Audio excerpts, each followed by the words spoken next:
All right, good morning, everyone. Let's go ahead and get started. This is a discussion section called Sustaining Access to Biodiversity Data. Just to give everyone a heads up of what this will look like as we get seated. Most of the speakers for this session will have 10 minutes instead of the 15 that's for most other sessions. So if we have time for questions after the speaker, I'll let you know, but otherwise try to remember your questions for the discussion section at the end. We should have about 30 minutes at the end for questions.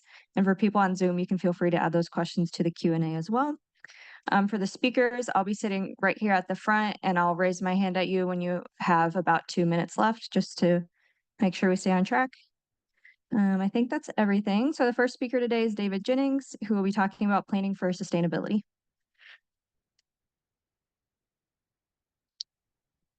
All right, thank you, Summer. So it's my pleasure to kick off this session and talk about a little bit about what sustainability is and planning for it, to try and give us an overview of what we're going to hear throughout the other talks in this session.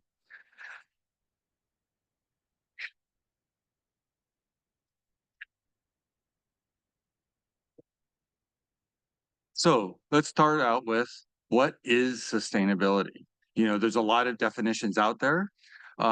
So if we look at what some of those definitions are, moving the Zoom thing out of here, it's the ability to maintain or support a process over time. Maintain, support, uphold, or endure. Long-term viability of a community, set of its social institutions or societal practice, meeting our own needs without compromising the ability of future generations to meet their own needs, the capacity to maintain or improve the state and availability of desirable materials or conditions over the long term, and the degree to which a process or enterprise is able to be maintained or continued while avoiding long-term depletion of natural resources.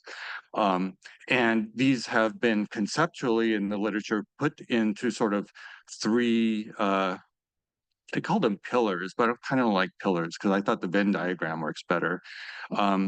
It's like economic, which talks about ensuring financial sustainability and growth, environment, which is about maintaining life systems, and social, which is about managing human effects and interactions. This is most often used in like things like sustainable development. And the idea is you balance these three things and you are sustainable. But I think these concepts really apply a lot to what we think about when we think about sustainability.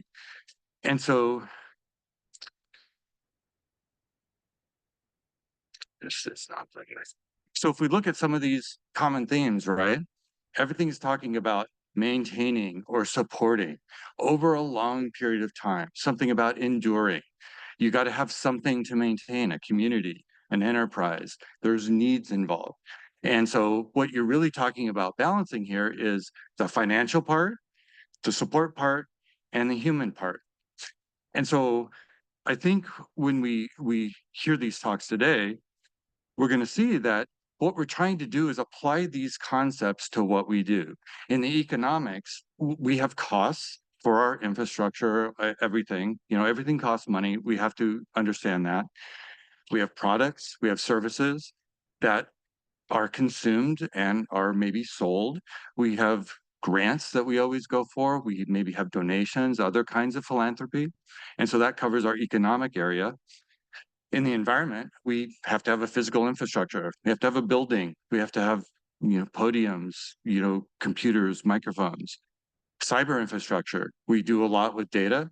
So the cyber infrastructure is inherently needed. We have materials and supplies that are needed to support all of that. And on the social side, we have faculty, students, staff, community, we have colleagues, customers, suppliers, and these are the things that we need to try and find a balance for if we're going to make our enterprises sustainable. So how do we get there?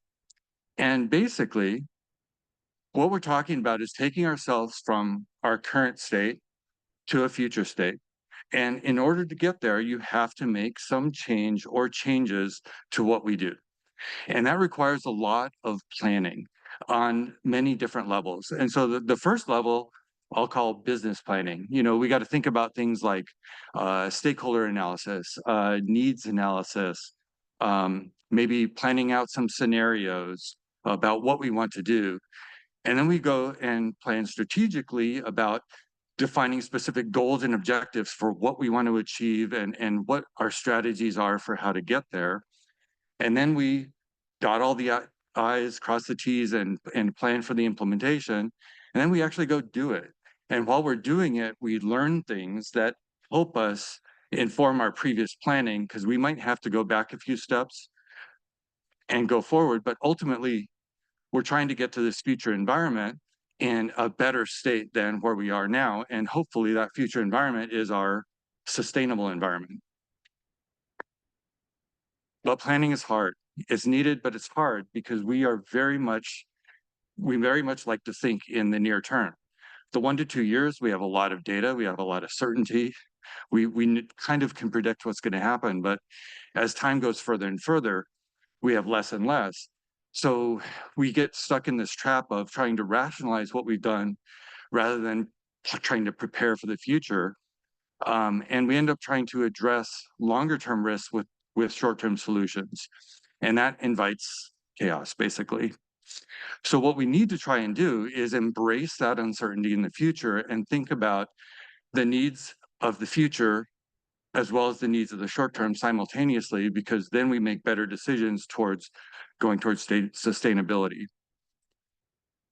So the key takeaways here are, you know, sustainability is all about planning for the long term. And whatever goals we have, those are much more important than how we actually implement those.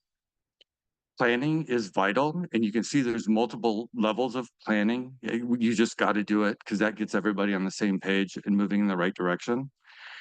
We need to balance our economic, social, environmental aspects.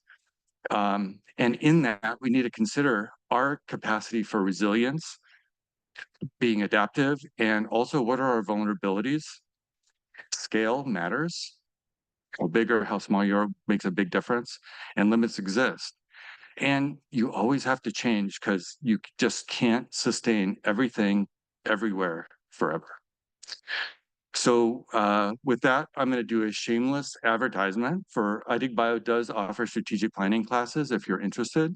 This dovetails with the talk yesterday from about the Digitization Academy offerings. We offer this twice per year. It's an 8-week course. In the spring, we focus on herbaria in conjunction with the Society of Herbarium Curators. We just finished our 12th offering of this class of 8 years, I think now. And in the fall, we'll be doing one on biodiversity collection. So if you're interested, please look for those and apply. This is me. If you want to get in touch with me, ask questions, whatever. And then lastly, I just want to say thank you to the National Science Foundation for supporting iDigBio for this time. So that's the intro, and hopefully this frames everything for what we'll hear in the upcoming talks. Thank you.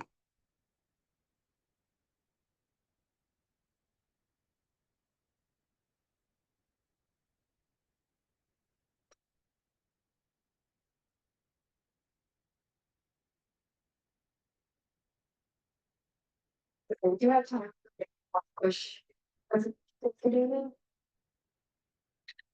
Or we can do this. Okay. They were described reminds of adapt management. Is you formally borrowing that language or using that structure? Adaptive management, no. I mean, how I prepared for this talk was I sort of tried to look for definitions of sustainability, which are often about sustainable development, but applied it to this. And then the one about the current future environment, those are adapted from our strategic planning courses about trying to get people to think about the future, because it's easy to think about 1 to 2 years down the road, but it's kind of hard to think 5 to 10 years down the road. And that's kind of what is necessary in order to plan for sustainability, launching yourself into the next level. So, I guess there are some overarching themes between the two, but it wasn't a specific strategy. Okay, we'll move on to the next speaker, but getting through persons for daily. So next up, we have Doug Boyer, whose talk is titled MorphoSource Sustained 3D Data Access. And then you'll have 15 minutes, so I'll give you. So, 13 minutes.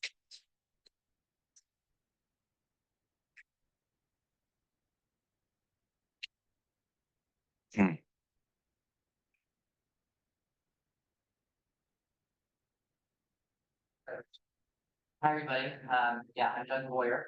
I'm at Duke University, and I'll be using the microphone in just a minute. And I'm the director and founder of MorphoSource, which is a 3D repository.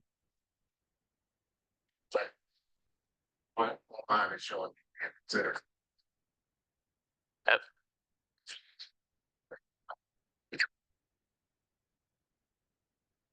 So I'm going to be talking about the sustainability plan once the tech issues are worked out.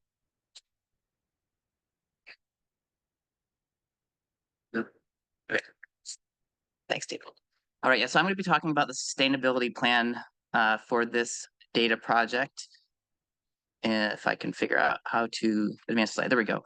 But I'm going to start with an overview of MorphoSource as a service in case y'all haven't heard of it, as well as a review of some of the impacts that it's had, because I think in a world of limited resources, we need to make decisions about which data services we can support. Like, I have to make decisions about whether to have a Spotify account or Hulu. I only have so much money to go around, and we have to make the decisions based on impact.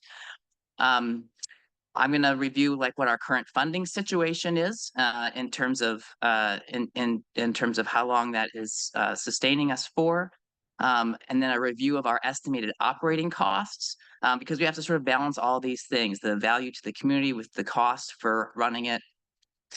I'm going to talk then about some of our guiding principles for thinking about long-term sustainability, and then I'm going to present the sustainability model that we're working towards. And I think you'll hear some of the themes that David was talking about in terms of looking simultaneously at like very long-term and also shorter-term mechanisms.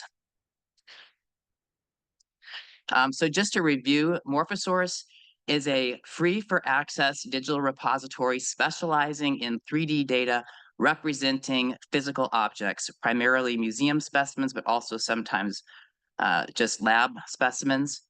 Users of the site include researchers, museums, imaging facilities, and various members of the general public.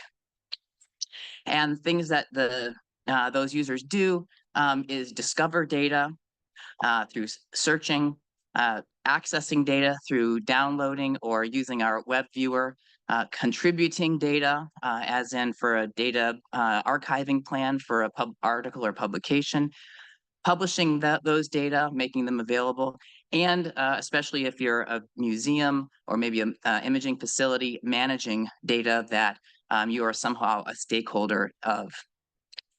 So going into the impact, especially if you're used to submitting NSF grants and reporting to NSF, or submitting your dossier to your university, scholarly citation is one of the main currencies of impact. MorphoSource has been able to document what I think is a more impact than I ever sort of hoped in terms of its use. So this shows MorphoSource compared to some other, you could say, comparable kinds of informatic resources. And we've been growing, it's the green line, over the last few years. So this last year in 2023, we had around 500 new publications that cited MorphoSource for access or archiving of data. And at this point, it's been cited in almost 2,000 scholarly papers. So that's a lot of science underlain by data only accessible through MorphoSource. In terms of taxonomic breadth, there are publications citing MorphoSource on almost all realms of eukaryotic life, from single-celled diatoms to dinosaurs, to mammals, to sea slugs, everything you can imagine. You all have heard of OVERT. OVERT has been profound in terms of bringing MorphoSource into the limelight and sort of changing practices in terms of how people work with data. But just to put it in perspective, OVERT and data contributed by it is less than 10% of all the data in MorphoSource. So if we're talking about icebergs, OVERT is maybe the most charismatic and seen tip of the iceberg, but there's a lot more there. We've also facilitated a lot of grants. Media in MorphoSource is cited by more than 227 unique NSF awards. And MorphoSource as a resource is mentioned in over 75 public NSF grant abstracts. And this pie is just a breakdown of different agencies citing MorphoSource. And we've also, I like to think, helped museums have sort of utilize a digital facet of their collections. We support over 187 museum organizational units that actively manage data in MorphoSource, and that curve is just showing the growth of active museum management of data. And when museums use MorphoSource, it helps them ensure accurate representation of media representing their specimens, appropriate access according to museum policies, citation, and statistics that help them demonstrate use. I was saying demonstrable use in a meeting the other day, and my daughter was over listening, and she was like, "Monster abuse." I was like, "No, demonstrable use," but they do rhyme. And oops. But yeah, no monster abuse here. Oops. Oh, shoot. I'm clicking around too much here.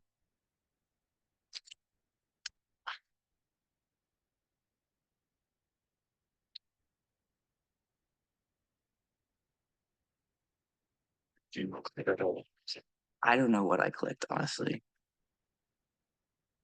There we go. We back? Sure. The next point I was going to make, and you will see the screen in a second, is on education and outreach.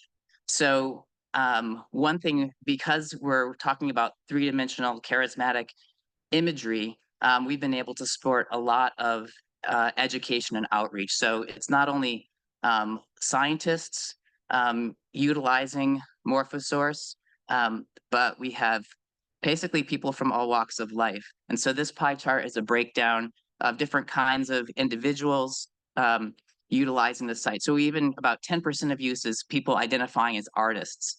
And that interest and impact is represented by the sort of site lifetime of the site, number of downloads at about 600,000 now. And we have a lot of avenues for actually improving the accessibility. We're going to be releasing enhancements to the viewer that will help both researchers and the public for education. We're going to be adding common name taxonomy for search on the site. All right, so those are impacts. Our current funding, NSF has been really generous with us. None of this could have happened without a lot of support over the years from NSF. So I'm just showing our two current awards. One is a sustaining award, another is a capacity award. Those take us through the end of 2027. Actually, I guess the capacity award is through 28. That's a typo there.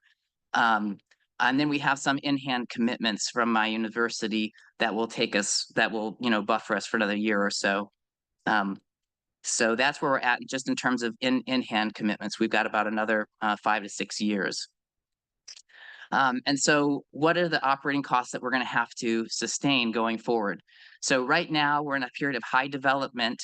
And so we have a quite a large staff for individuals, a data curator and three developers. And we're looking at about 400,000 per year. Our current data storage, we're working with pretty high volume data sets. We've got 107 terabytes, which actually a lot of people will be like, 107 terabytes. I would have thought you'd have a lot more than that. But that's enough. That's spread over 200,000 data objects. That's costing us about 18,000 per year. Now, once we're off of this high intense development period and we're looking at a situation of maintenance, we're looking at 2.5 employees. One developer shared with central IT, one devoted to the site, and then a data curator. We're still at that point because of inflation and promotion and years of experience, looking at about 350,000, and we can expect annual increases in storage, of course. If I project this out to 2040, even accounting for modest inflation, probably under shooting it, we're at 500,000 per year with a lot of data under our belts. All right, so how are we going to sustain this? And so in thinking about sustainability, what are our guiding principles here? So first of all, I think the sobering reality is that we don't want to create a sustainability plan that is just keep asking NSF for more money. That we're not, because that doesn't put us in control of how much of our bottom line. And NSF more or less tells us as much, that we shouldn't expect to go back to that pot endlessly. And sort of and related to that perspective is, I think, another important guiding principle, which is that data repositories should be valuable to the communities they serve. I'm not going to develop that, but I think it's a really important point to state that I think we can all agree on, and that is going to be instrumental for thinking about sustainability models. 3, access to data and its continued storage cannot require annual or periodic payments from the contributor. That is, we can't treat data storage on MorphoSource the way Dropbox or Box or Amazon treats it, saying to the person who puts it there, like, we'll keep it here until you stop paying for it. Like, we have to commit to keeping those data, in a sense, forever in some way. In the sustainability model, we're not talking about data that are just needed until the end of our career or my career. We're talking about data that we want to have accessible, just like the published literature, for as long as our culture of science continues.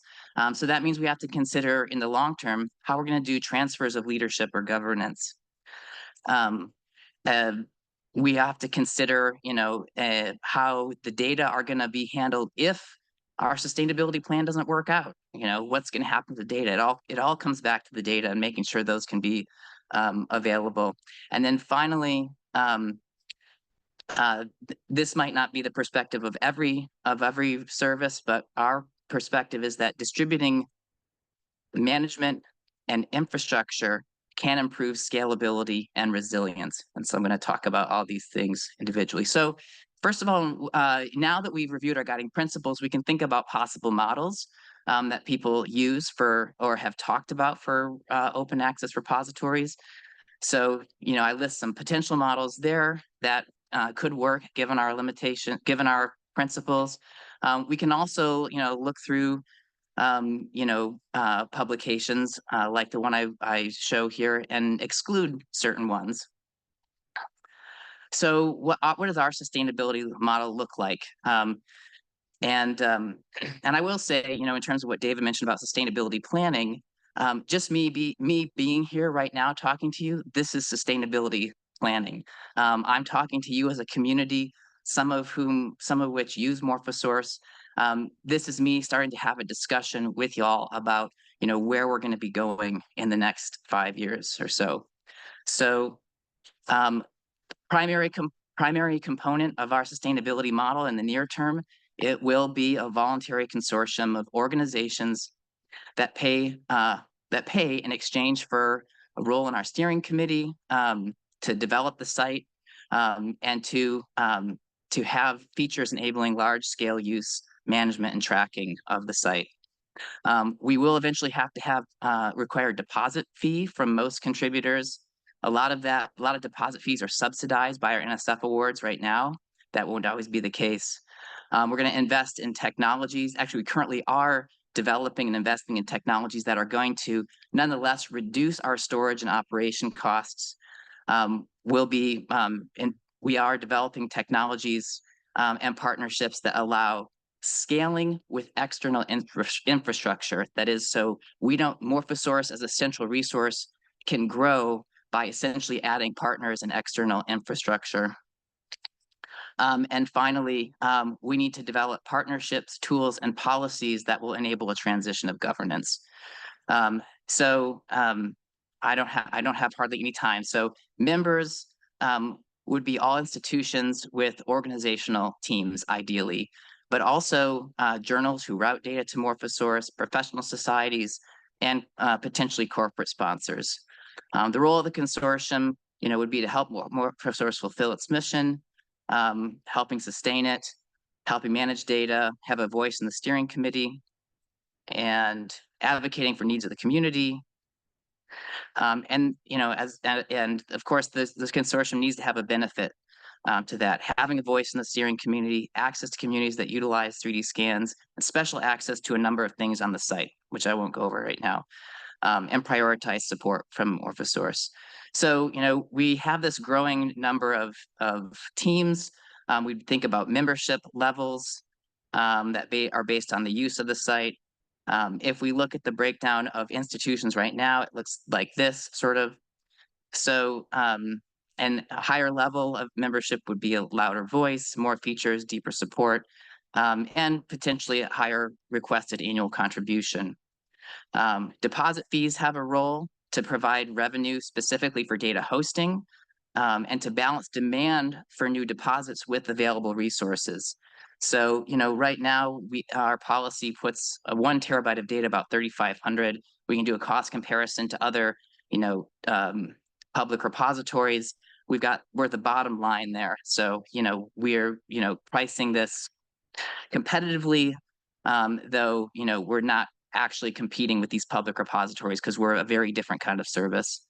And we want to increase, we're actively working on cost reductions. So we have a funded project that will help us through infrastructure, reduce our data storage costs by 2 to 4 times over the next 4 years.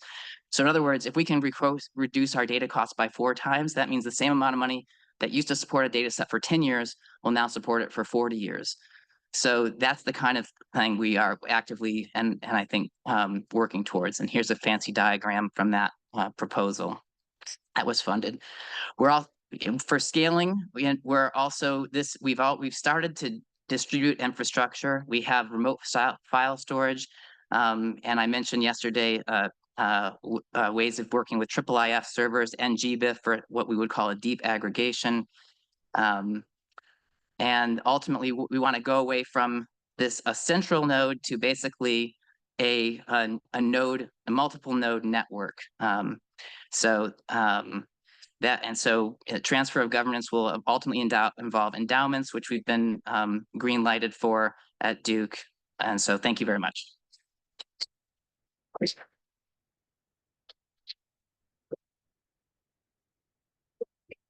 We'll move right along. So our next speaker is Dunrie.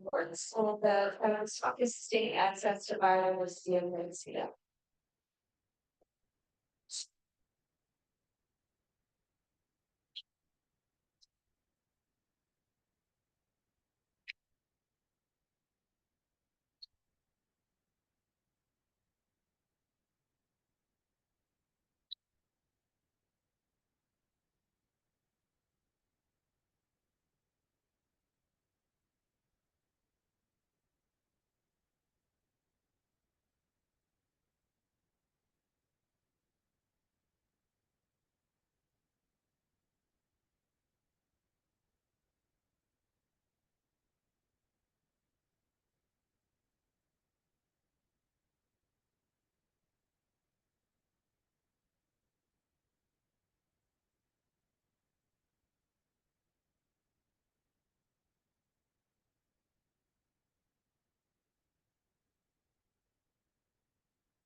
Hello, everyone. I'm with iDigBio, but this talk is not about iDigBio. Gil invited me to give a talk, and he gave me the title that you see in the slide. And as I tried to address this title, I realized that the title should have been Thinking Through the Unthinkable. So on that note, to understand the unthinkable, I asked help from ChatGPT, and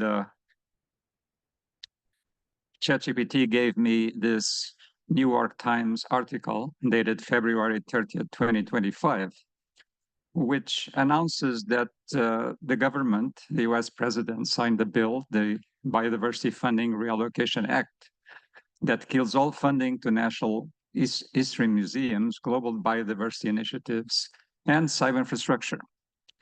So this kind of sharpens the mind, and the day after, we realized that, yeah, biodiversity data, we can keep it all in a repository. The records are not that many. The images will require more storage, but as the previous speaker made the case for it, something that is realistic to think about. Unfortunately, Gil Nelson did not ask for sustaining biodiversity data. He asked for sustaining access to biodiversity occurrence data. So we have to think about what it means, access and occurrence data. And remember the Nelson memo that has nothing to do with Gil Nelson, but is actually a memo from Dr. Alondra Nelson, who is from the Office of Science and Technology, which is essentially states that research data has to be free and immediately accessible in equitable manner. If you go deeper into that memo, it says that if you use research to get data, access has to be free, and the agency might have to come up with access plans to provide repositories, and providers of data might be able to get some funding while they're being funded for research. So this kind of ties your hands and feet a little bit when it comes to sustainability, particularly if the Biodiversity Reallocation Act, Funds Reallocation Act is in place. So Town Peterson, in the first day of this conference, made the case that data actually is dynamic. There's no such a thing as the biodiversity occurrence data. We all know it's multimodal, and people are involved in keeping this data current. And there's many ways in which we think of access. Different folks who use the data will access it in different ways. And underlying all of this, there's a need for cyber infrastructure, for services and upkeep. Now, the fact that data are dynamic has already been covered, but in summary, there's more specimens being digitized, more specimens being collected. Now we have the extended specimen. There's always kinds of updates. So the job is never finished. And I asked my folks to provide the visual evidence of this. And we picked a record from SciNet, Arizona State University, for Carax subfusca. Apologies for the mispronunciation, if that's the case. And it's actually cool to look at the record as it lives in cyber infrastructure. So what you see here is the actual JSON record with all the Darwin core fields and others, and over 25 versions with 87 modifications of content. You can actually see everything that is in color are changes that occur, and these changes, as time goes by, you can see what people change. And now with the extended specimen, the record actually grows in length. So this is definitely dynamic data that we have to deal with. So to keep this dynamic data current, there's multiple sources. The providers of the data keep working at it.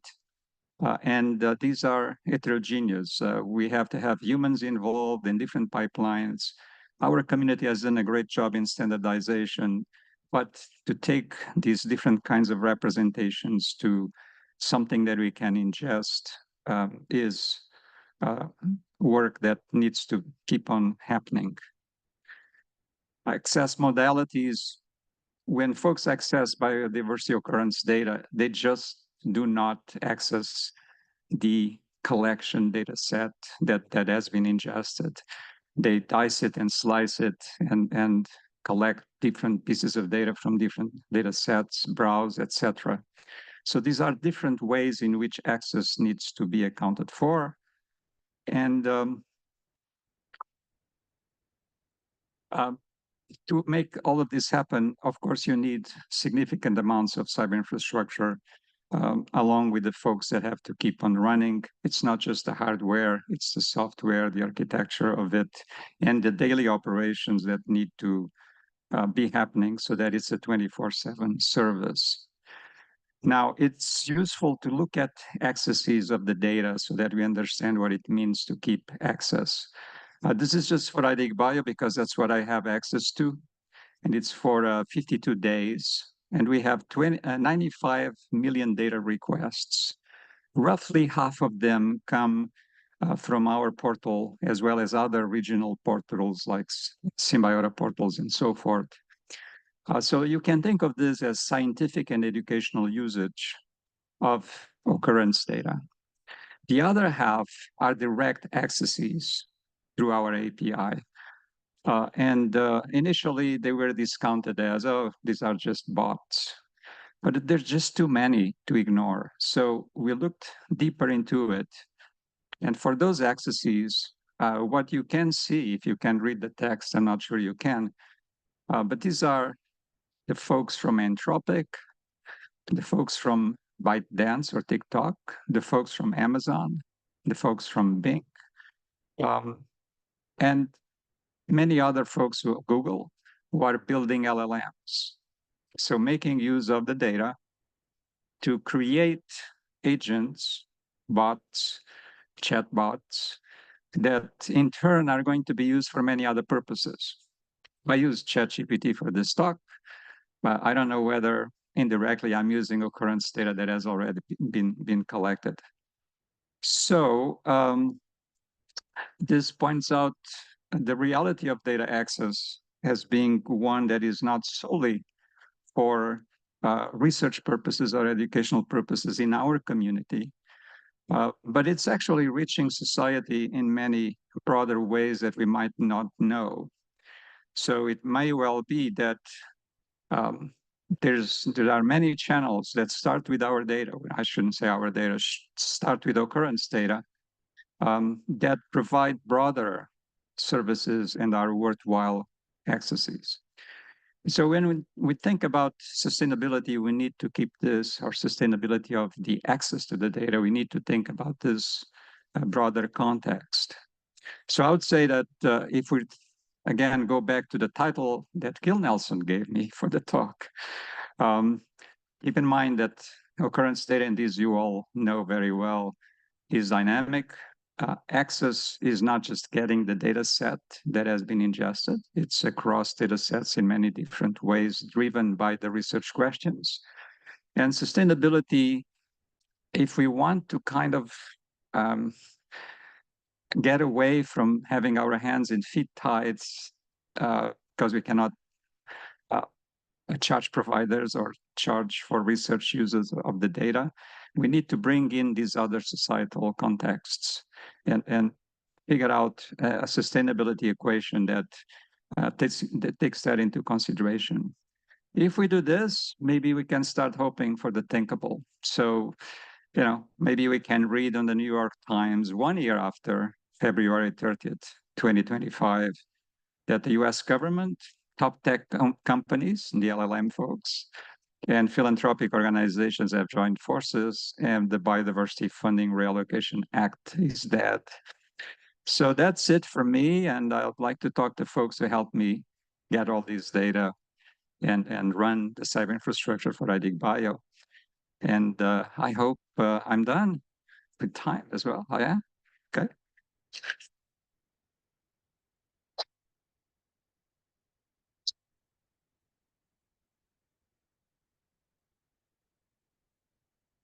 Next up, we have Jennings, whose talk is titled Open Source Software, Stakeholders, and Sustainability.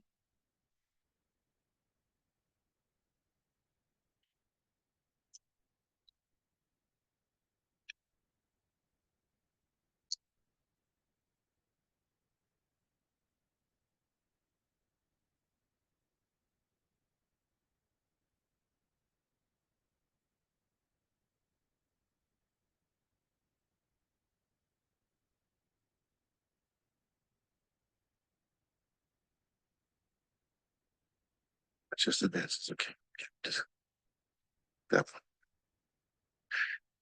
Well, good morning, or yeah, still is morning, isn't it? Good morning, everyone. It's hard to follow Jose on a talk, but maybe next time, Gil, we could reverse the order.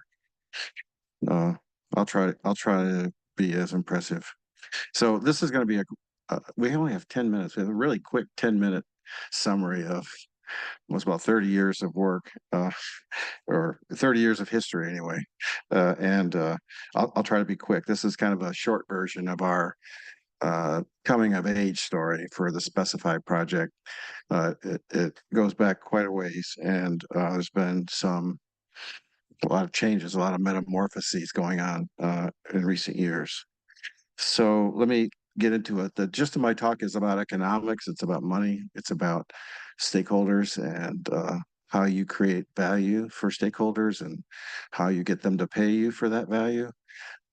So it's all about the nuts and bolts of running a not-for-profit coming off of a long-term period of NSF funding. So I apologize in advance if it's a little dry. It's not the whole Specify story by any means. So as we started off thinking about sustainability beyond NSF, we started thinking like this. We started looking at these capitalist books and philosophies, and I never thought as a grad student in biology I'd have to be looking at Adam Smith or other business kinds of sources, but this was the attitude or the philosophy that we had to sort of take on. And it's sort of hidden in this maxim is the fact that in order for institutions to pay us as providers of software, we had to provide them with value, and we had to understand what was of value to them, obviously, and then figure out how we could establish some kind of a business relationship. So here's a 1-minute summary of the Specify project. This all started back in '87 with the Muse project. It was software for DOS. Those of you who were alive back then. It was written by some very avant-garde fish curators who deserve a lot of credit for getting this ball rolling. And then Muse eventually morphed into Specify when it moved here in '95, '96. And we've been through several generations of software and platforms. Our big major platform about 10 years ago was Specify 6, which was written in Java and for use on desktops. And then in 2015, we finally joined the web world and created the Specify 7 platform, which is all web browser based on the front end. So we were doing pretty well, and then we were doing this on 2- and 3-year NSF awards, and that was nerve-wracking. And we were spending about $250,000 a year of NSF's money on direct costs, mostly salaries, and then the university, of course, got its cut on top of that. But we had 2 programmers and a couple of students and a help desk person or 2 during that long 20-year period. And we were sort of plodding along on NSF money when in 2017, Peter McCartney, who was the program officer of DBI at the time, said, "Hey, we've been funding you for 20 years and we're kind of getting tired of it. And every time we sent in a proposal, I felt like they couldn't say no because our proposals were pretty good. We had a lot of support from the community. But anyway, they said, hey, this is going on too long. We'd like you to show us that you can find other sources of revenue in addition to the money that we can give you, and show us demonstrate that the community values what you do, right? And this is typical NSF dilemma is, does the feedback come through the review panels or does it come back directly through the community? So they wanted us to explore other economic models and business models. We still had some NSF grants at that time, but 2017 is when we really started to do the explorations, and it was a real journey of discovery. We went around campus, talked to a bunch of center directors. We talked to entrepreneurs in Lawrence. We talked to all kinds of people who have made similar kinds of transitions or who had big sort of not-for-profit centers on campus, and got a lot of ideas, and we threw a lot of possibilities around. And this slide sort of summarizes all that research, and it doesn't do justice to it, but we had to come up with both a revenue and a business model for how we were going to proceed. And these are, I think, we saw some of these recently, earlier, you know, some of these models, everything was on the table. You know, it's kind of scary. You have going into this business world, there are business and legal structures you can adopt. There's limited L3C companies, and there's charitable companies, and there's just being a regular old not-for-profit or being under the university. There's all kinds of organizational models that sort of go along with the revenue model. And I just want to give a shout out to Lyrasis, which is a not-for-profit organization, which has some of its own database platforms, but it also promotes and supports these kinds of transitions. They're really great people. And I went to a workshop that IMLS had funded during this process and learned a lot about options, and they really helped us out subsequently. So these are kind of the things we considered. We ended up deciding on membership pricing. We thought that would be, you know, for various reasons, the most sustainable. And that membership we thought would be at an institutional level. So we had to focus on institutions and what their values were. Although we love users and we love collections, it really is the institutions that are paying us, right? So we had to understand what they needed in our products. So we talked to a lot of them about this. And then just by coincidence, we discovered this thing called the Industrial Affiliate Program. And almost every university has something like this. Actually, I think invented by NSF.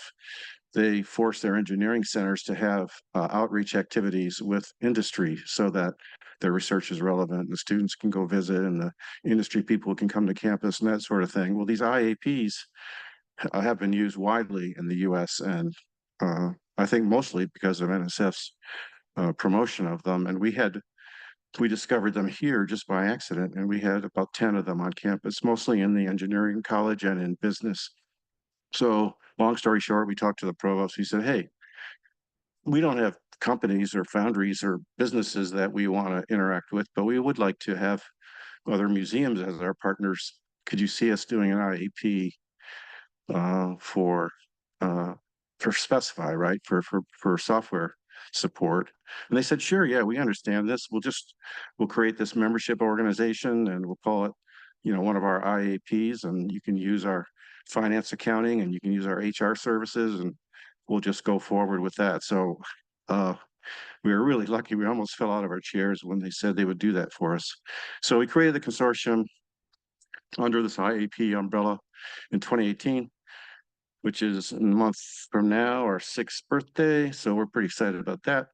And the whole Specify consortium sort of legal framework is based on legal documents, membership agreements that both parties signed. 2 minutes.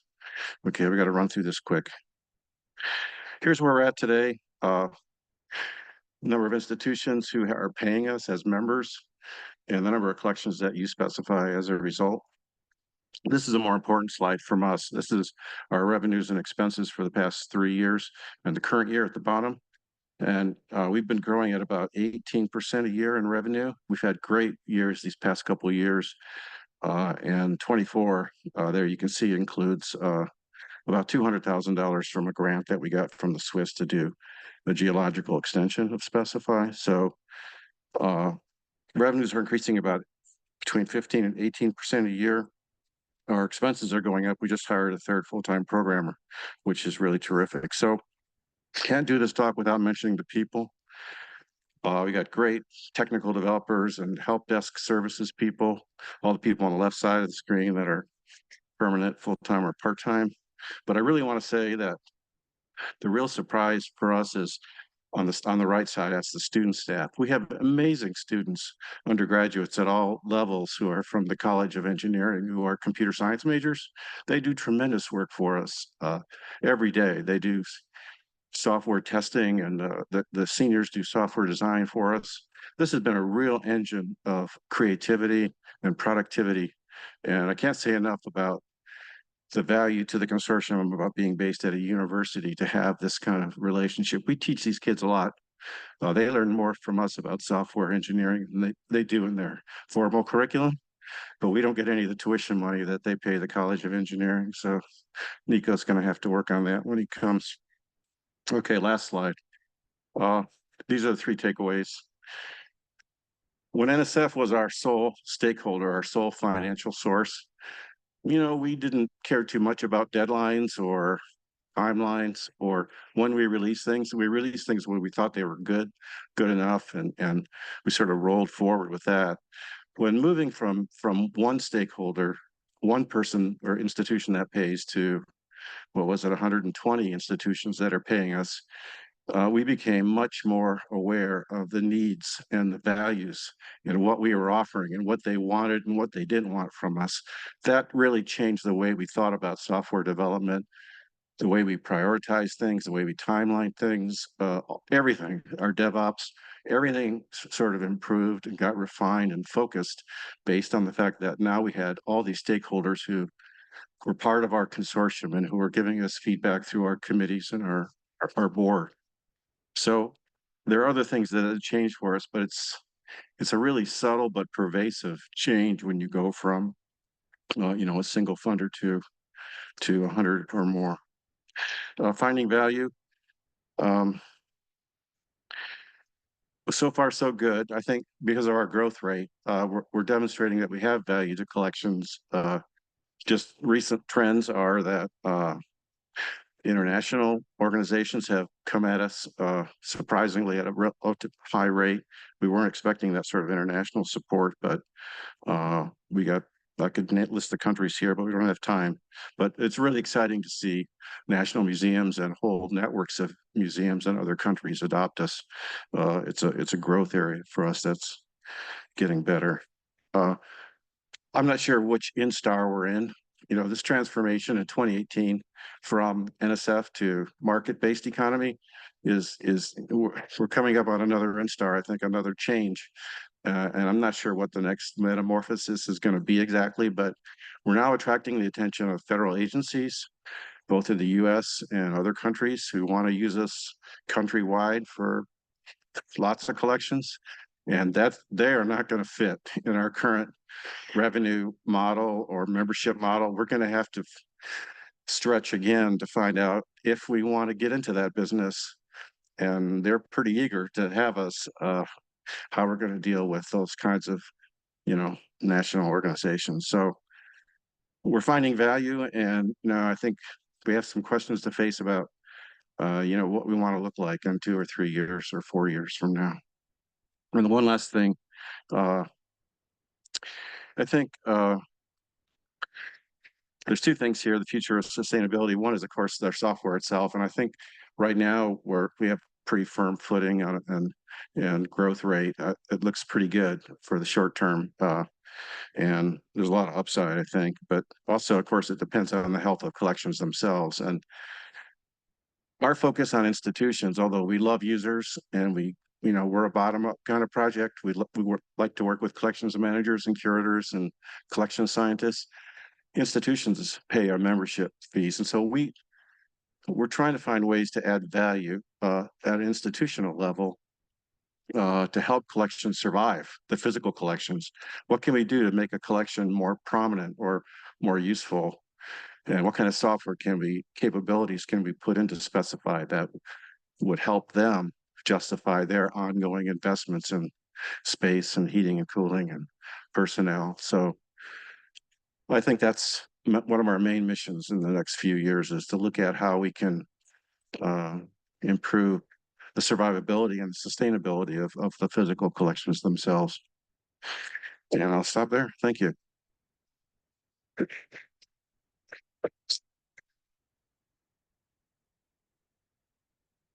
Our next speaker is Charlene Marini, who is and the topic is accelerating biotechnology development and translation, NSF and NobleReach EmergePilot. So Charlene, we're going to ask you to share your own screen in the presentation there, please. Sounds good. And can everyone hear me? I see a pop-up. Okay. Let me share. Charlene, we can't hear you right now. Oh, you can't hear me. That will be a bigger problem. So everyone online can hear me, but it sounds like the room can't hear me. Okay.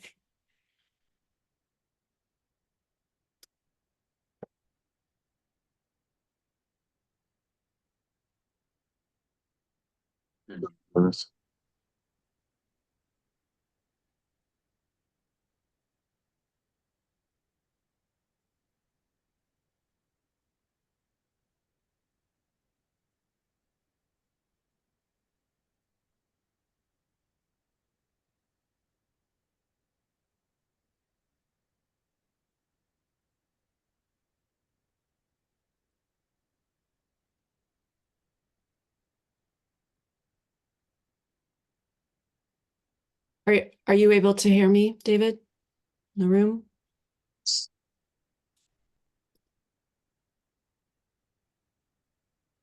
Yes, we can hear you. Okay. I will go ahead and start then. Hi, everyone. Sorry, I'm not there in person today. I also have a colleague, Nina Dudnick, who is online and with us today. So this is a bit of a joint presentation and we'll be here for the discussion as well. So just starting off, you may not be familiar with the NobleReach Foundation. We started a partnership with NSF on a pilot project about a year ago now.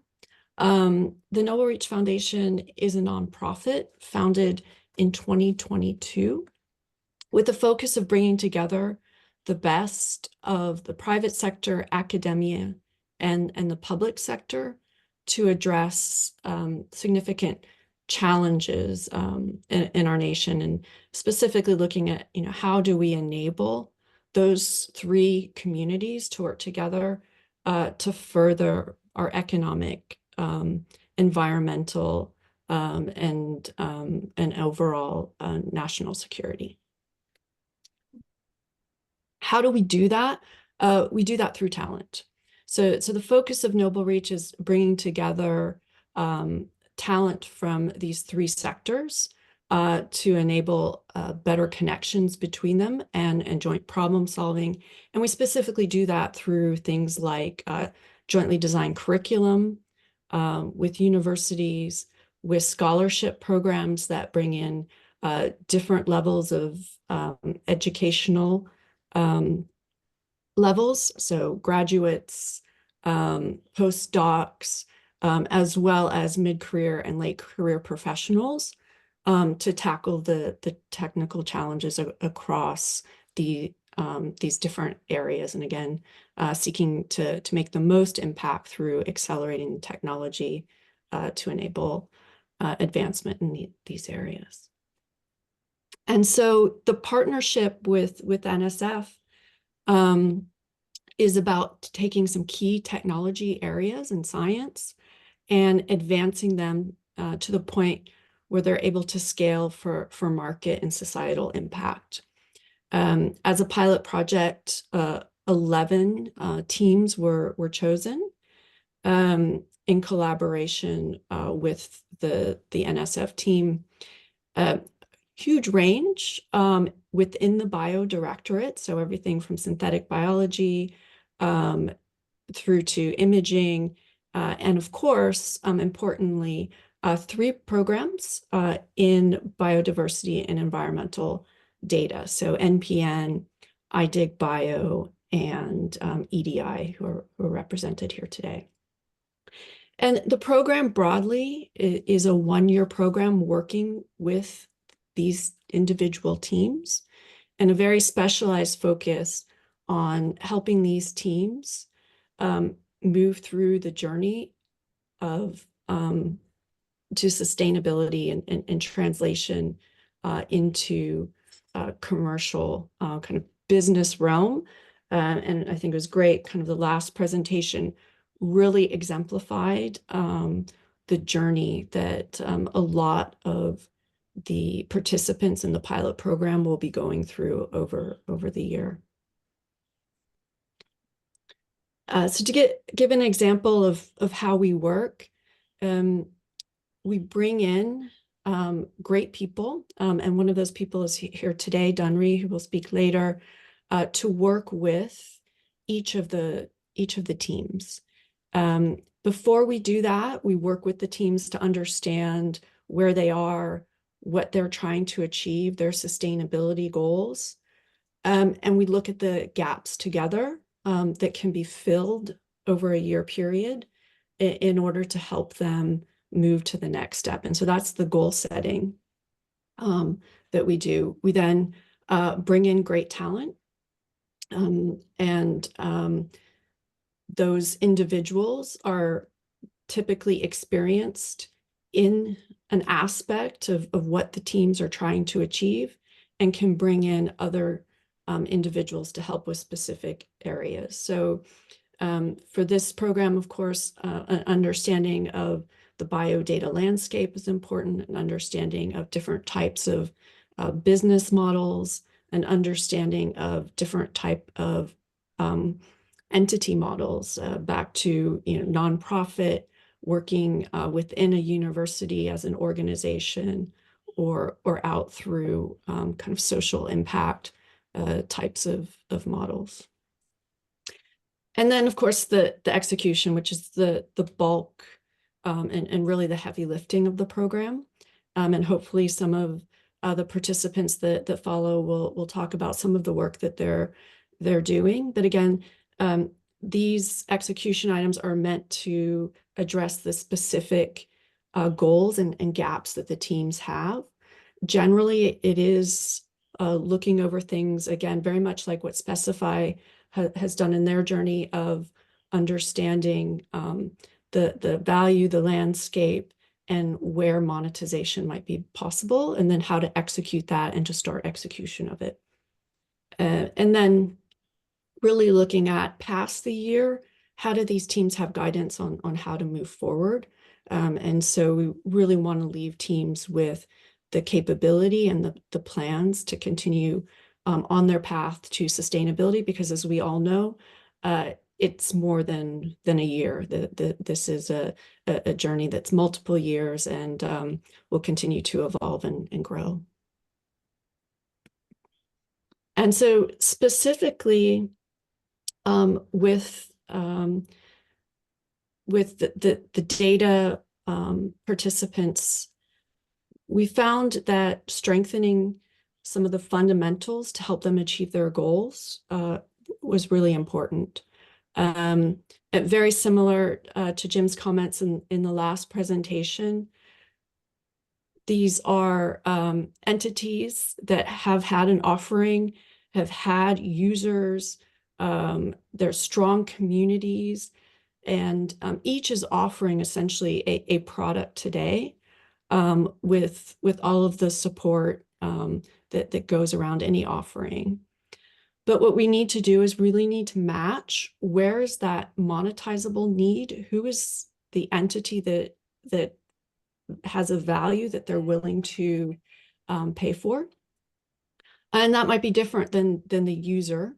It might be an institution, it might be others. And so looking at that balance again of the different need sets of stakeholders, and where the need reaches the point of having a value that is monetizable.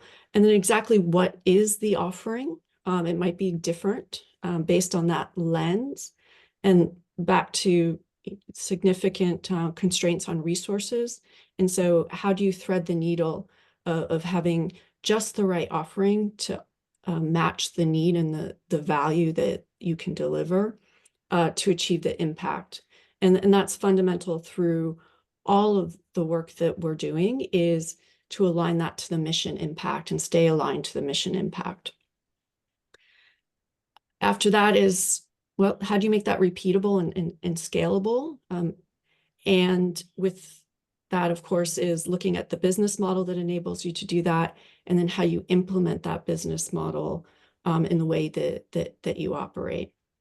So this is broadly the journey that the participants are going through. And again, important to the stakeholders here is ensuring it aligns to mission as we go through each of these steps. And so broadly, I think there's been 3 very important points that we've touched on in these projects so far. One is looking at the world through a different lens. I think what's great is these teams, again, they're mature teams, they're established, there are offerings, there's communities and users, and that's a great foundation. But it also means when you start to think about monetizing, business, fees, you need to take a different lens. And importantly, you need to stay true to yourself as you take on that lens.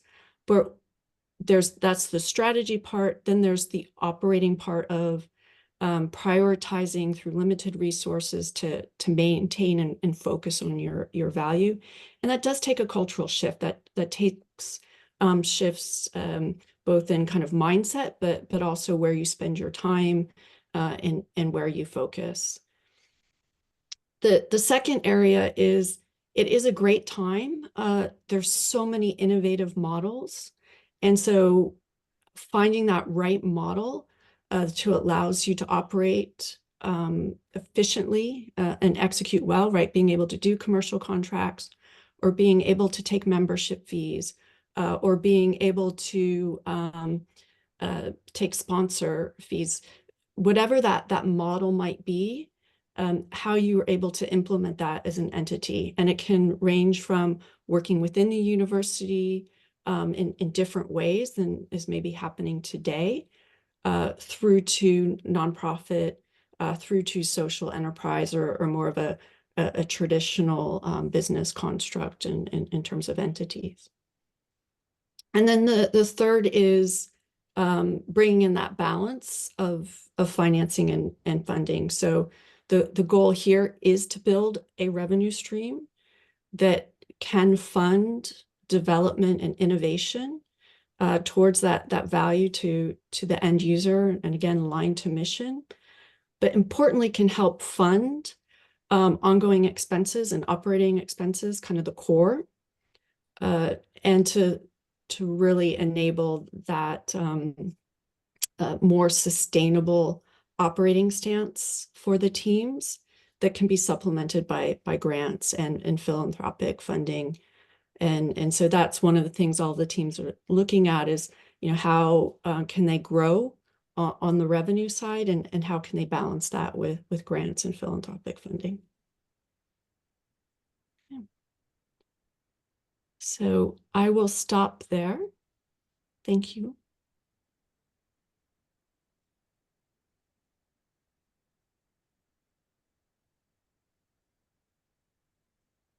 The next speaker is also virtual, so Gregory, can you go ahead and share your screen? Gregory Maurer has a talk titled "Sustaining the Future of Science with Open Data and Youth at Events."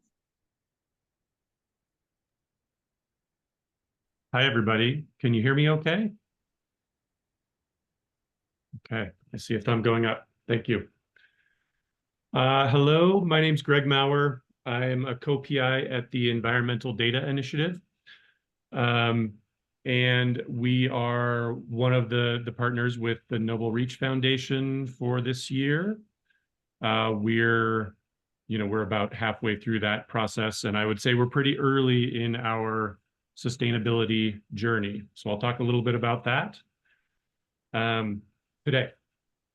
So the Environmental Data Initiative is a standards and reuse-focused data repository. We've been operating since around 2013 as EDI. We really sort of grew out of the LTER network, and LTER remains our biggest contributor of data and our closest partner right now. We offer a range of data and services. So we're a core Trust Seal certified repository. We have lots of different kinds of open access data that we publish.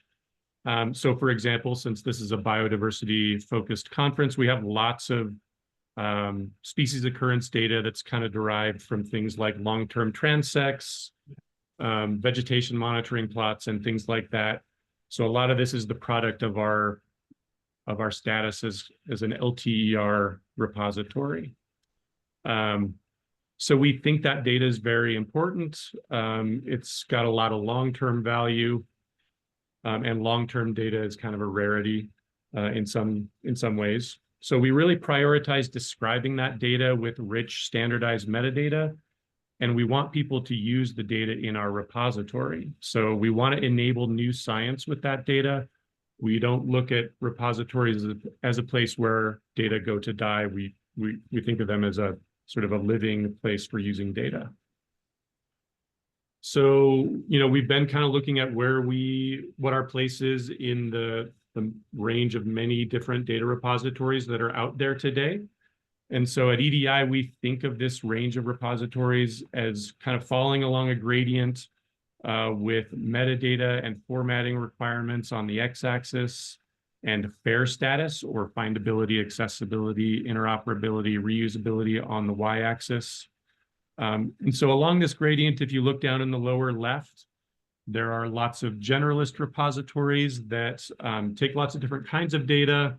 The requirements for metadata are sort of less developed. They're more like citation metadata. And then up at the top right of this gradient, there are more specialized repositories that have very specific types of data that they accept. Those data need to be in a specialized format and have very specialized metadata attached. So things like GBIF and CBI sort of fall in that category. EDI falls kind of in the middle of this gradient. We are a domain-specific repository, so we serve the environmental sciences. And we do have fairly rigorous science metadata requirements, and we really try to help people meet that. But we're not as, we do accept lots of different kinds of data and different formats of data. So we're sort of in the middle. This is not to put any sort of value on one approach or the other. There's lots of different kinds of repositories needed by the scientific community and the public and managers, but that's kind of how we look at it. And one of the things that we think we do pretty well at EDI is we really try to help data contributors push data up that hill, so push it up that gradient, and make it have a higher FAIR standard and become more useful. So we do that with these scientific metadata standards. So we have, we use the EML standard and we contribute to the development of that. For biodiversity data, we really try to get people to use descriptive taxonomic metadata, tie things to a taxonomic authority. On the data reuse side, we do produce and we help our users produce harmonized data products or analysis-ready data products. And we do participate in ecological data synthesis projects. And so we really kind of work very directly with researchers, professional data managers, and others that use data or contribute data. So that's one of the sort of time and effort-intensive parts of what we do as a repository, is that participation in science. This is just an example of one of the harmonized data products for biodiversity data. It's called EcoComDP. I won't go into this, but if you want to look at publications or the R package that does this, it's interesting and a good example of what we do to provide very usable data to biodiversity research. So when we look at our community at EDI, we have data contributors that put data into the repository. We have people that use our data and use our services as a repository. We have a short list of monetary support that we receive, and we have quite a few sort of research and development and repository partners that we develop standards with and things like that. The ones in purple are all basically NSF-funded organizations or partners. And more specifically, they're mostly in NSF Biodirectorate. So that brings us to sort of one of the things we really know about our community now is that at heart, we're really kind of an NSF repository. So 80% of our data comes from NSF sponsored projects like LTER. The majority of data being reused from our repository and the services that we provide goes to NSF programs. Our core operational budget comes from NSF Biodirectorate. We are developing other contracts with, for example, municipalities in the US. But, really at heart, we're an NSF product, and we're proud of that, and we want to continue serving NSF. But we also know that NSF is pretty good at building repositories, and it does encourage their use or require their use. But NSF prefers not to sustain repositories, as some of the other talks have mentioned. So this is where NobleReach comes in. We have to let others into our heart here. So in 2023, we began this strategic planning program with NobleReach. This is sort of sponsored by NSF's TIP Directorate. We now have one of the embedded entrepreneurial experts from NobleReach working with us, and that person is helping us do a market study, kind of understand our customers and their voice. We're determining what our saleable services are and trying to determine who's going to pay for the repository services that we provide and how they're going to pay for them. There are a lot of open questions right now. We are only partway through the process, but it's been very instructive. So, we're kind of coming down to some thoughts about how to approach sustainability. We think that our value as a repository is in the data that we publish, but providing fair data to the community indefinitely costs quite a bit of money. We know that NSF is going to continue requiring that people publish their data, but there's not always a lot of funding behind that. So there is sort of this unfunded mandate that happens. But open science, open data, those are foundational values for us. We can't really have a simple model where we provide data for money, because that doesn't really match the needs of the open science community. And it also doesn't match the needs of the federal FAIR mandates that we're working with. So we have to come up with something that kind of fits in those parameters and keep our core mission to provide high value, affordable data services to the environmental science community. So yeah, we can't just exchange data for money necessarily. Our strategy so far is to have a portfolio of support.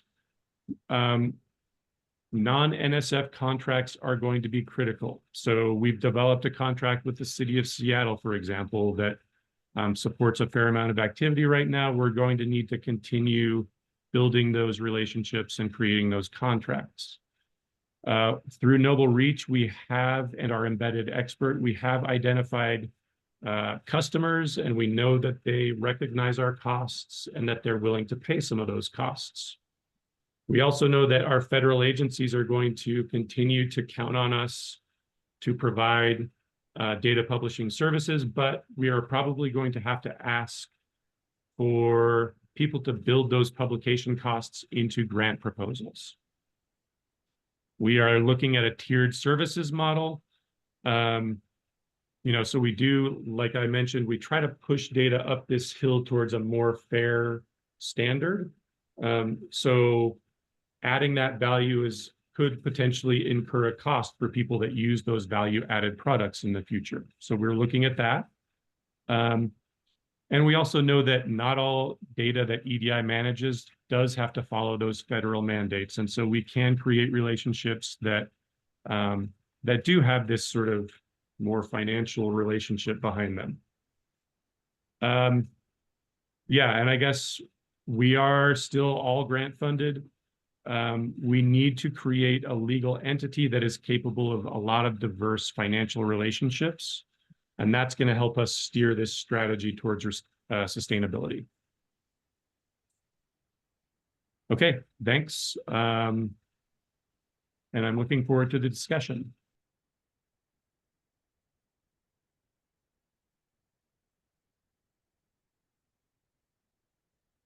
Next up, we have Theresa Crimmins and Guralnick with a talk titled Adventures in Sustaining the USA National Phenology Network.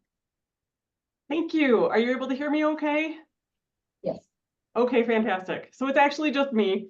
I am the director for the USA National Phenology Network, and I'm really excited to share our journey on this experience working with NobleReach for this year as well.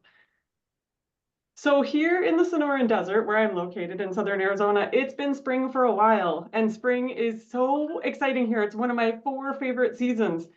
Right now, literally right now, there are baby quail running around my backyard. The saguaro in my front yard is blooming. I've got a verdin with nesting in the palo verde tree in the backyard, and the cacti all over the place are blooming like crazy. It's so beautiful and wonderful and abundant. Observations of events like this, which is referred to as phenology, when these things occur, are critically important for helping us understand how species and ecosystems are responding to a rapidly changing climate. And in fact, back in 2007, the Intergovernmental Panel on Climate Change referred to phenology as the simplest process to track, to be able to understand species and ecosystems' response to climate change.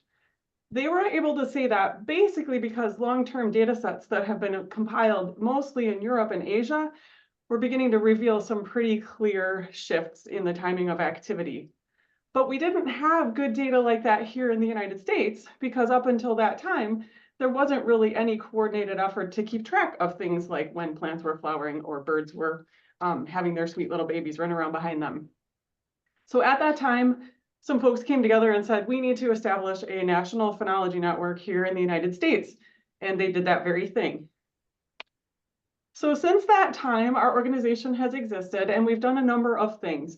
Back in 2009, we launched a program called Nature's Notebook, which is referred to generally as community science or citizen science. It's a program that anybody can contribute observations of what they're seeing in their yards. So I actually keep track of all those things that I just named, like the fact that my saguaro in my front yard is flowering right now.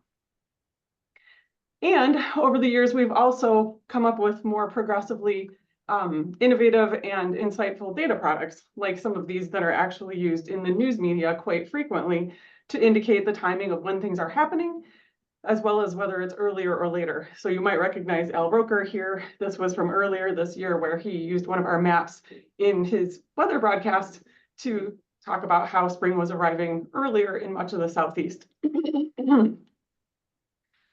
So since our program launched in 2007, we've achieved a number of milestones. We have had close to 30,000 folks contribute data at one time or another, and we've amassed somewhere in the neighborhood of 35 to 40 million records. It's a little fuzzy right now because we're still importing a bunch of data that is kind of backlogged. We've got well over 200 publications have used these data in some form or another, and we have over 100 different distinct data products, things like the forecast maps that I showed previously that indicate when things are occurring.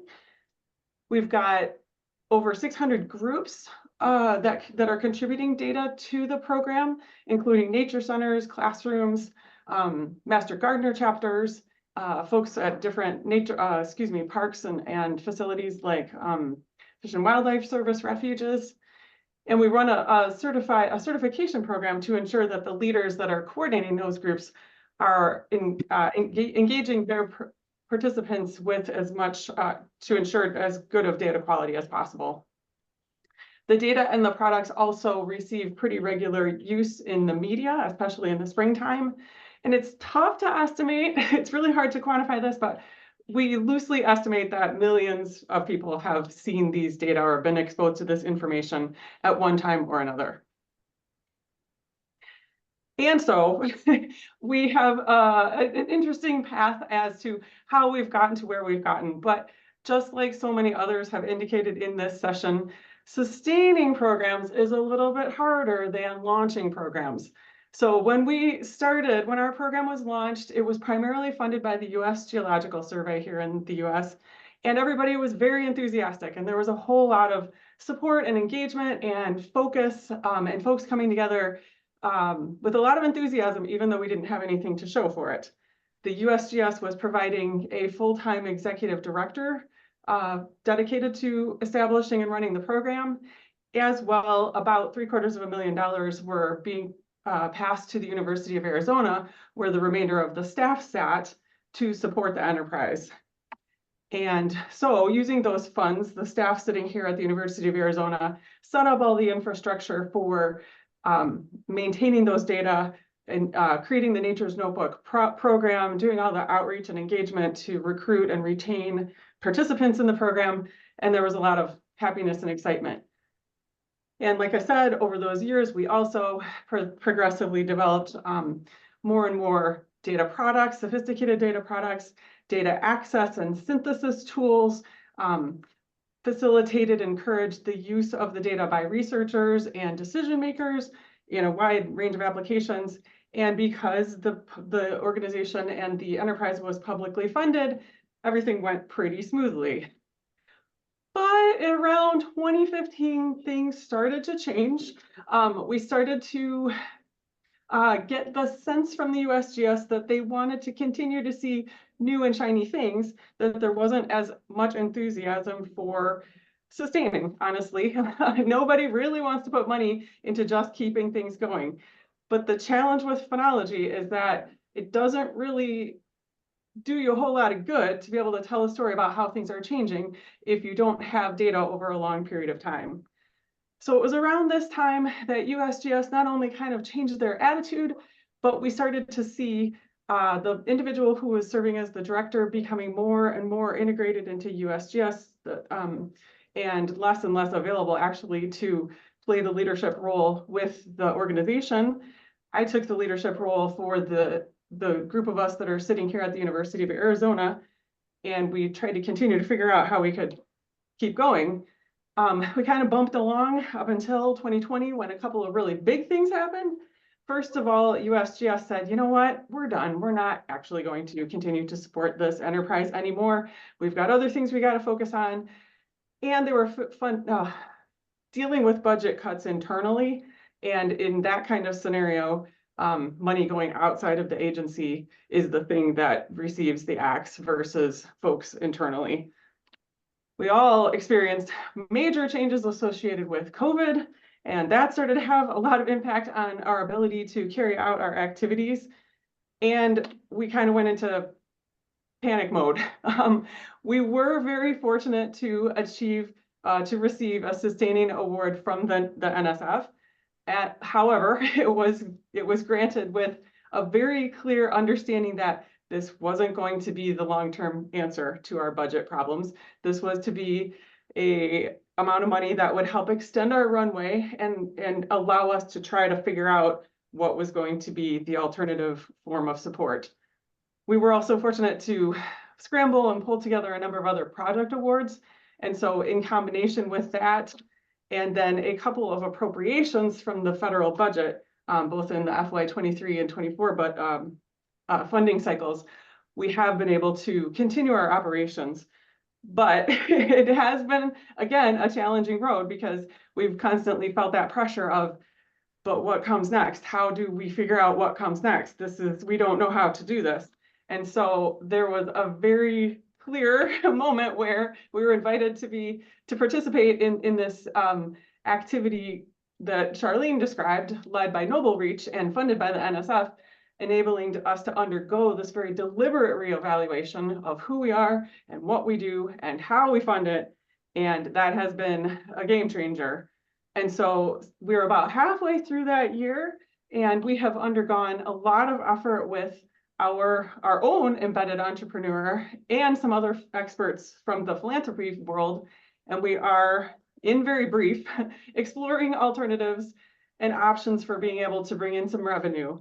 And one of the more low-hanging fruits that we've identified is that there are certain things that we offer that we could simply start charging a nominal fee for. And folks oftentimes even try to offer us honoraria for things like webinars that we give. And we haven't in the past had a mechanism to receive that. And so we're actively setting up the infrastructure to enable us to receive some funds for these kinds of activities, mainly workshops and webinars that we offer anyways, as well as the sale of some goods. This obviously isn't going to pay the bills, but it's better than nothing, and it's the first foothold that we're getting in this space.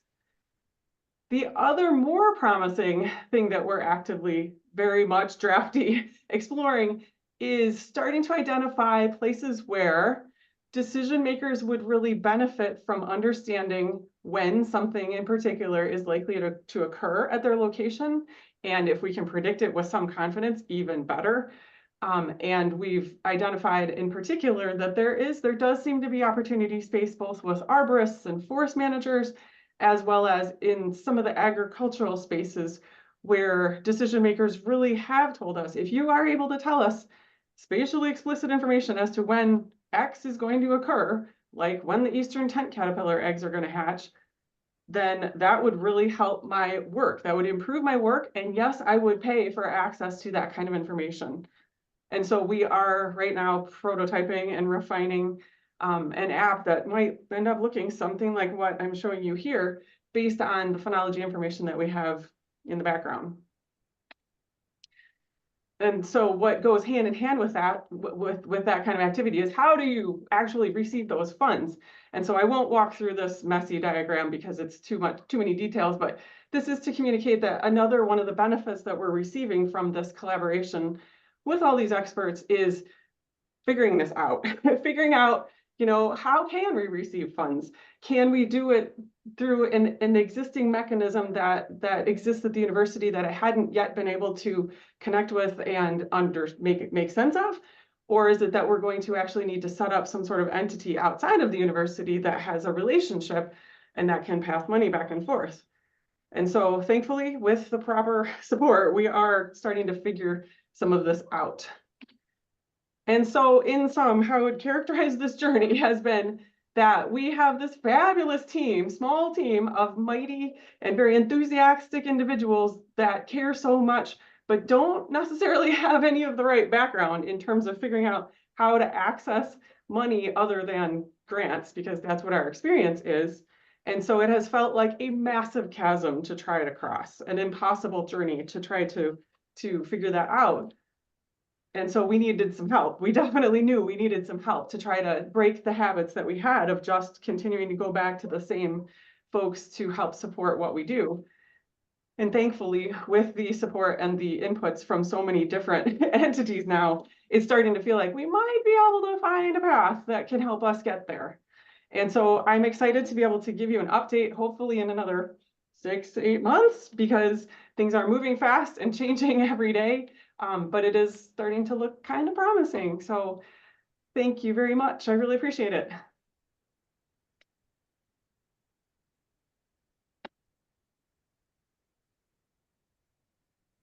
The last speaker is Greiling, who's titled Balancing Mission and Opportunity for iDigBio Sustainability.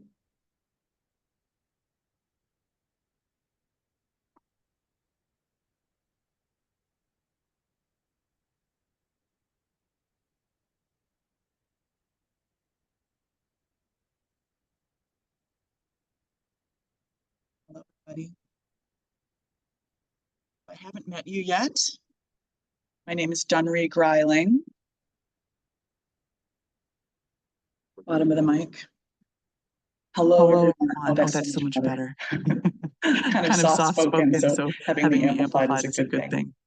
My name is Dunrie Greiling. If you haven't met me, I am a Michigan resident. I have a PhD in plant ecology from the University of Michigan, and I've been working with iDigBio as its embedded entrepreneur since December. I am not only a plant ecologist, I've been in communications, marketing, product, and leadership roles in scientific and statistical startups for the last 20 years. So I kind of am a mutant plant ecologist who spent some time in the business world. So I'm really excited. I was really enthusiastic and grateful to be part of this.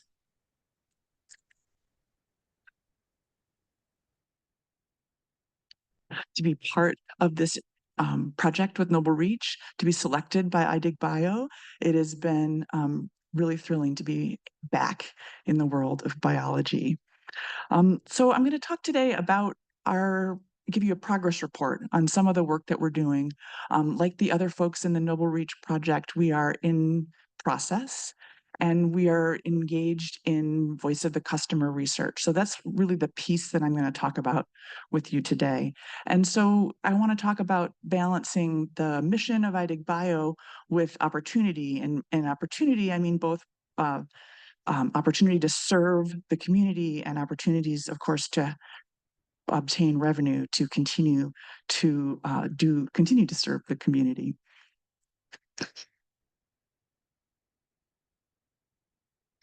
So I think it's important, just as Charlene said, to really start with the mission. And so I wanted to remind myself and everybody what the mission of iDigBio is. This is its founding mission, and it's a lot of text, so I'm actually going to read it. The mission of iDigBio is to develop a national infrastructure that supports the vision of ADBC, that's the NSF program advancing the diversity of biodiversity collections. Oh, sorry, advancing the digitization. I knew I was going to get that funny. The digitization of biodiversity collections by overseeing implementation of standards and best practices for digitization, building and deploying a customized cloud computing environment for collections, recruiting and training personnel, including underserved groups, engaging the research community, collections community, citizen scientists, and the general public through outreach activities, and planning for long-term sustainability of the national digitization effort. That's a lot.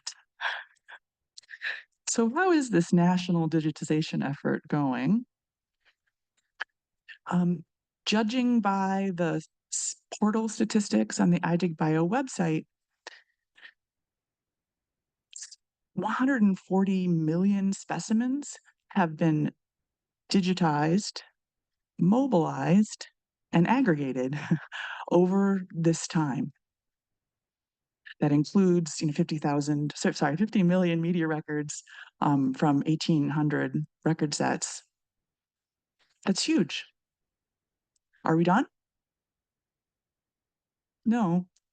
As Jose pointed out, these records are, even if all of the specimens were digitized, there's more work there. These records are getting enriched over time, and there's maybe potentially 1 billion specimens in collections in the U.S., and so we're not even half, not even a quarter of the way there.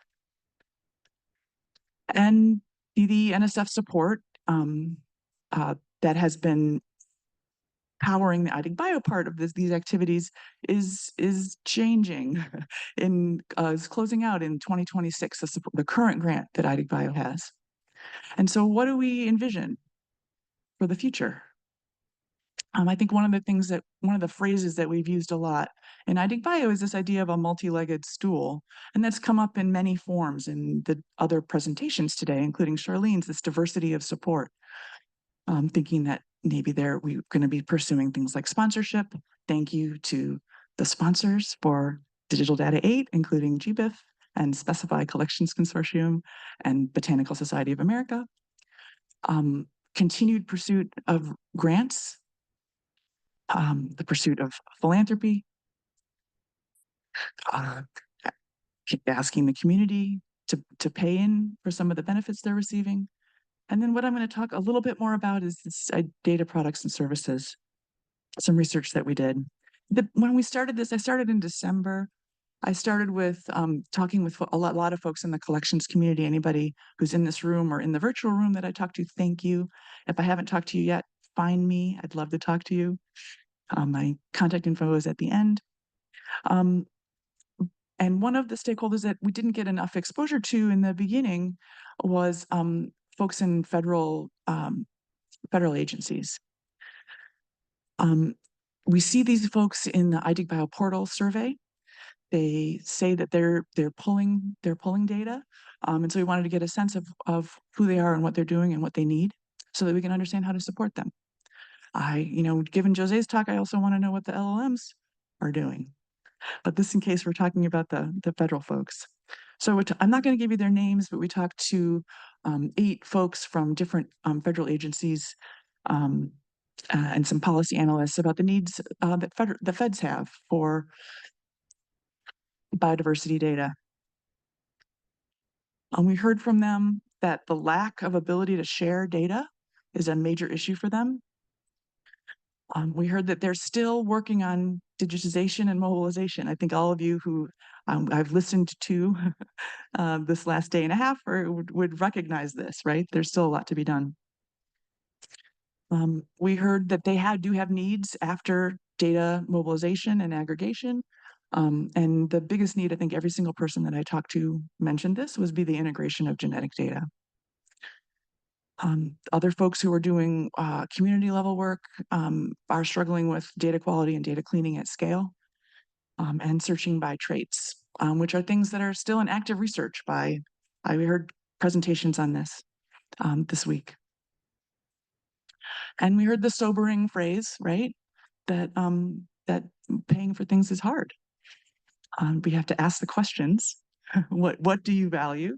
And what bargain can we have? I think Jim Beach talked about that really well. It's understanding that value. And so we are here at the, understanding both the value and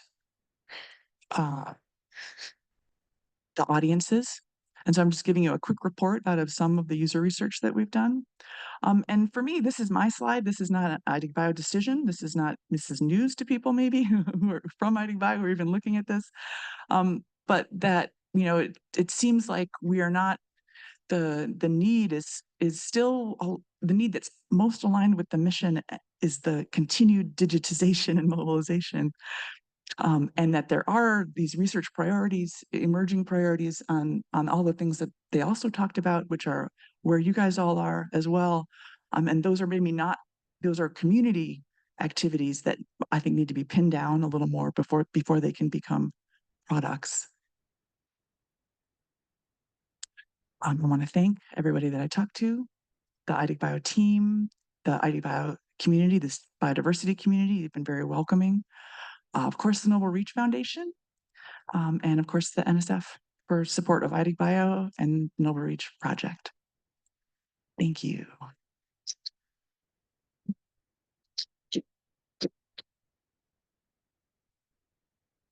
For all the speakers in this section, we have about 15 minutes left before lunch to answer questions. So we talked about the speakers who are in the room might want to come up to the front table and maybe turn your seats around so you're facing the speakers, if you want to do that. And then I can run around with the microphone. We also have questions on Zoom, I think. Who wants to start? Yes, there was one. Oh, yes, there was one question on Zoom, which.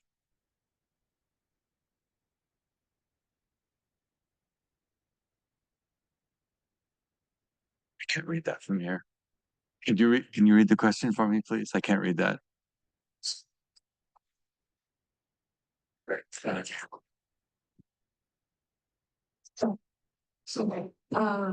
this question out loud. AI doesn't offer citation.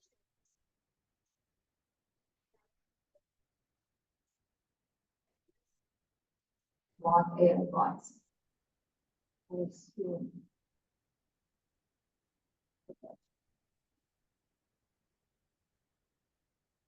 Yeah, that's a question that many folks are struggling with. So on the bad side, of course, this notion that you can just come in and get all the data like the person who asked first that is disturbing.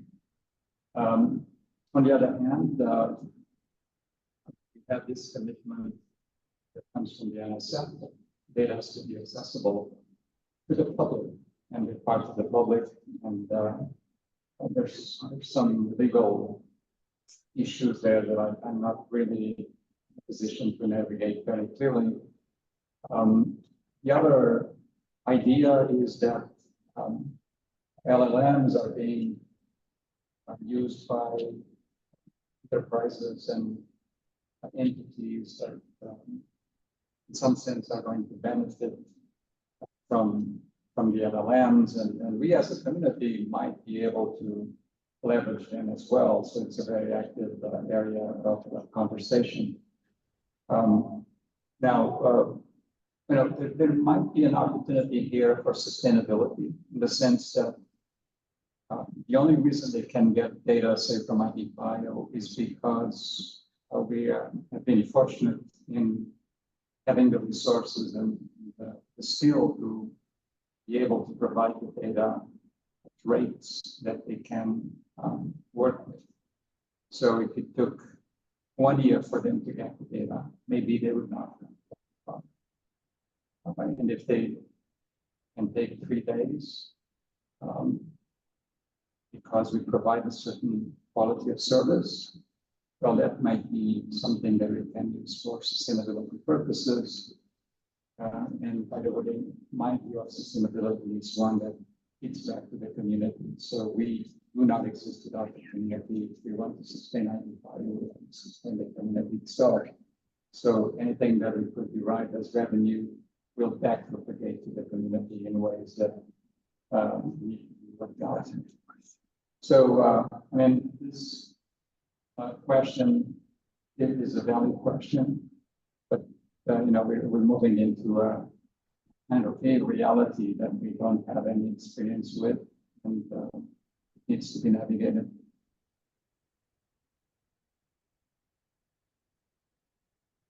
Okay, if you're comfortable just shouting out your question, and I'll repeat it on the mic so we can move it up here.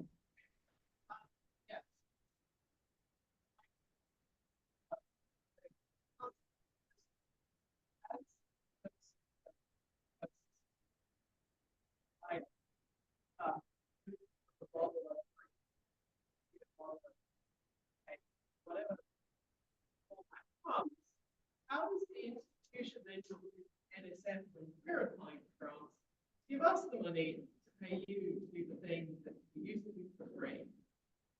That's not really you guys have to fix it, or NSF has to pay. When we ask for money to pay for a service, you don't get to tell us no. So the question was, when services that National Museums use move from a free model to one of various possible paid models, how do the institutions then ask NSF for the money to pay for the services? If anybody online or person wants to jump on that.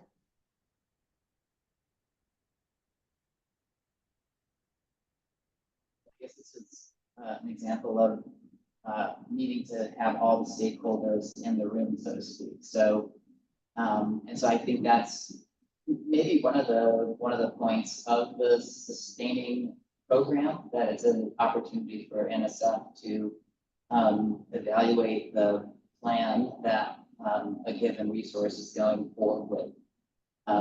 In my discussions with program officers, there seems to be a lot of recognition of and support for the idea that institutions and researchers will be putting a budget for utilizing resources into their grant proposals.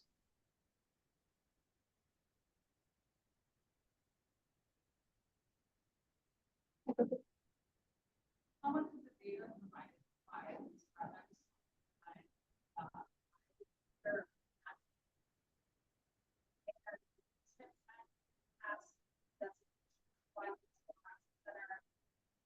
curious how I can't answer that, but what is the role of the federal government in our national resources of our biodiversity data? Does that actually So the question was, if biodiversity data is a national resource, what role does the national funding agency have in helping sustain that data? So by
and some lasting ability to continue to support collections into the long term. So I think that's what you're talking about, Jen. And I think there are some challenges right now, but I think it's something we still want to look at.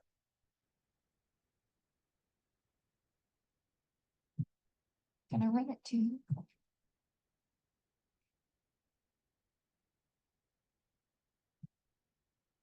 Hi, two parts. I would like to come back to the question that was asked of Jose. I see in my head an opportunity for a conversation or a parallel between the Nagoya Protocol, this notion of access and benefit sharing. So it's hard to know those things. We talked about how hard it is to know those things. Are our collections being used in of benefit from other countries that have supplied the specimens for us to know things? And how do we get at that and share it? How do we do it in our databases? How do we do it in our software? We're still learning about how to do that. And it seems parallel to the sense of the question of if LLMs and bots are using this data for various purposes and there's potential, can we have them say, yes, that's valuable, we'll give you money for that. It may be possible to benefit Nagoya as well. So I don't know. That's one thing I would wonder your perspective on that, Jose. And the other one is I'm wondering in the conversation that I hear about a data action center, I think of this sort of centralized thing, is how do we ensure that with the challenge we already have right now is to ensure that local collections know how their things are being used, know where those specimens are actually being used in research, and the kind of work that Bionomia is making possible. So it's the kind of thing that Jim Beach was pointing out about understanding the value for the institution, as well as the value for the individual collectors and the collections that house those specimens. Thank you.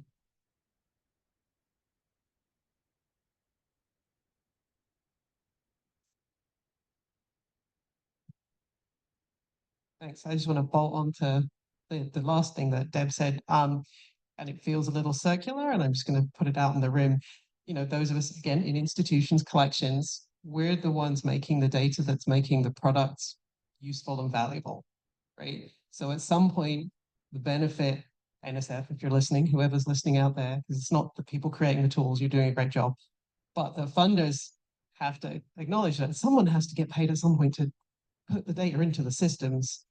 And so if we won't get funding at the collections level, we can't put data into your tools don't get better. Circular.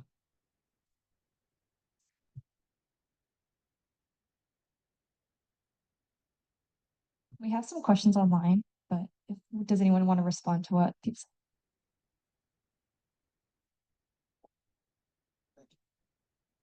said? Sharon, right?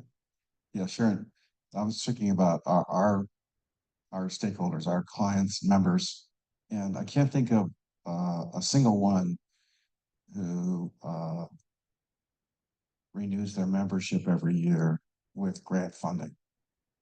I think all of them use institutional funding of some kind. Occasionally we get a conversation with someone that says, hey, we'd like to put you into our next proposal for $1,000 a year. If we don't get it, then sorry, but if we do, great. But most of our members, I can't think of a one that uses grant funding to sustain their membership to use our software. We also charge for some technical services, so like data migrations and things like that. The software is free, but there are some support services that people occasionally have to come up with. I'm not sure where that money comes from, but most of the membership stuff comes from the institution. And I want to come back to the question of the collections, getting the information on how their specimens are being used. Because I think the notion of sort of demonstrating that, like, iDigBio or some other informatic resource is being queried and utilized in LLMs certainly could help demonstrate the value proposition of the resource itself. But then how do you push, how do you document the value from the individual collections that are making up the the data bolus of that aggregator resource to begin with. And so I think that's one thing that has been really top of our mind at MorphoSource since we developed it, is that these resources need to be in some sense an instrument for magnifying the impact and very importantly the demonstrable impact, demonstrable use of the collections themselves. And so there is like some tension there between making data fully open and putting some guardrails in that essentially give the opportunity for documenting the use of those resources. So for instance, you sort of make data fully open at your own risk. There's a site for 3D data, or not 3D data, just 3D imagery called Sketchpad that some of y'all may have heard of, that a lot of natural history and cultural heritage museums will put data on for outreach purposes, but also a lot of artists use it. They have millions of models. Well, and many of them are very open. Well, last year, an AI company scraped over 3 million of those models to do what? Train a large language model to make 3D imagery that looks completely indistinguishable from representational imagery. So we have to sort of be mindful of like how we're making those data available and what uses it could be put to. Not only are we able to track that reuse, but what are the potential implications for the whole data ecosystem and trust of those data. And I think that also highlights the importance of, as data quote unquote go out into this metaverse, as it were, how do we know it's even data? And I think the answer is that there have to be informatic resources that keep a clear human connection to the physical collection. That is, these data resources have to, in some sense, be managed by authorities. That we can't lose the connection to the people who are on-prem and can always verify through access to the vouchers that the digital data is accurately representative.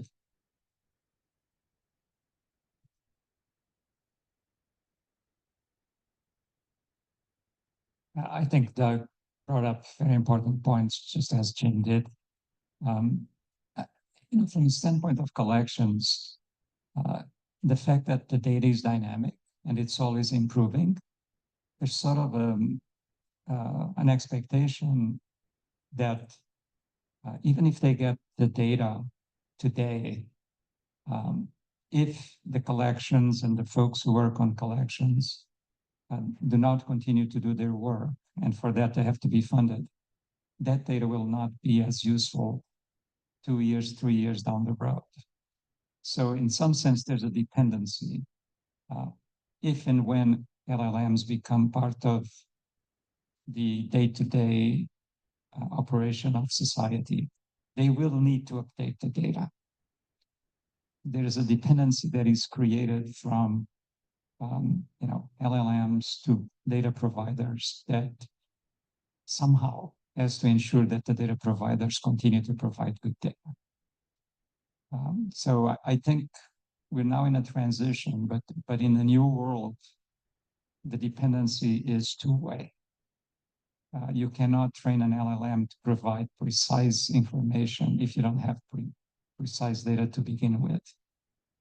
So this is not only valid for collections, it's valid for all kinds of data. If wikis do not get updated, they can scrape an old wiki and get terrible performance out of an LLM, which in turn will kill their business model.